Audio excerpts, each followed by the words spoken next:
I believe last year we were around 80% of incoming inmates here had reported some form of tobacco use. I think what was most amazing was that so many were asking for to be in groups and stuff that we didn't necessarily have enough staff coverage. So there's a great need for this. There's an interest from that end of it as well as ours. I think they understand the addictive nature of smoking and how it also corresponds with their other substance use.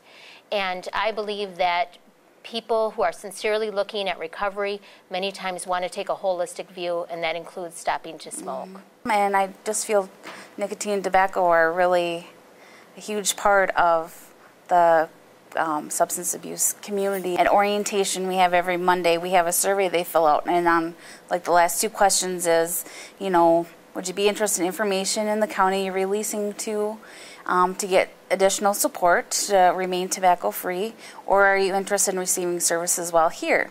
Even if they check no, when they hear about it, then we get, the inmates usually write to us a form called an information request, and they'll say, can I please get on your waiting list to be in that tobacco group? Or if one of the guys in their group starts in the group, he'll take it back to the group, and the counselors will say, oh, he was talking about this, and then, well, so-and-so and so-and-so from group wants to join too, can they? So, yeah, I was afraid at first that maybe nobody would want to be in it, but we have probably 50, 60 people on the waiting list. It's somewhat challenging for people to initially hear what we're saying in terms of the tobacco addiction, and that as we spend time with them and talk more about it, what I enjoy personally is seeing that people really start to look at their addiction to tobacco and really start to question if they want to continue to smoke when they leave the correction setting. And I believe that on a professional and personal level, that's very gratifying to see people talk about not using around their children, not spending their money in this area, and really taking this to another level of seriousness. When we start talking about their drug of choice and stuff, and they'll be like, I thought it was alcohol or cocaine, but really it's tobacco.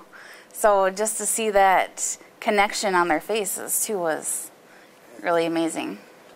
And through the grant that we won this year, I was able to go to the Mayo Clinic, the tobacco treatment specialist, so training the week-long training, and I am now a tobacco treatment specialist, which has really helped me because there's free webinars. I can learn more about how this is trying to get nationally recognized, and I can find more evidence-based practices that we can use and implement into the program we're using, inform our staff of how important it is to talk about that in our substance abuse program. So that was phenomenal. She is a champion of change and a holistic approach for the offenders, and she got the entire treatment facility excited, not just the treatment staff, but the security staff and the other departments, and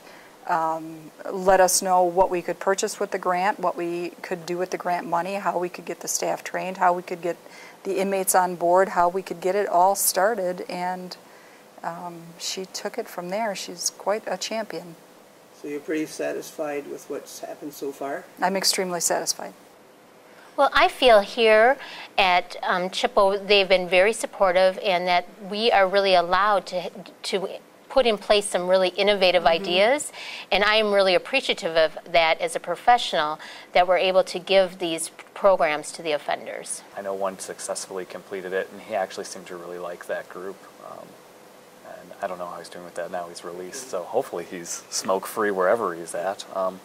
But he was very interested in it. He stated it was a good program. We would like to see the WinTips program go statewide within Wisconsin.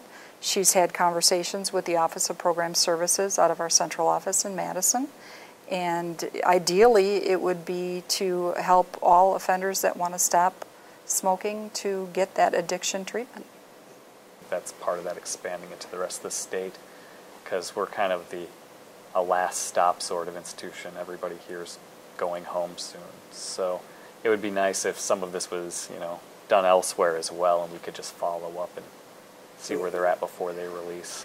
And I would encourage anyone out there that is even giving it any thought or hasn't even given it any thought until seeing this clip or whatever, give it some thought. Seriously think about it.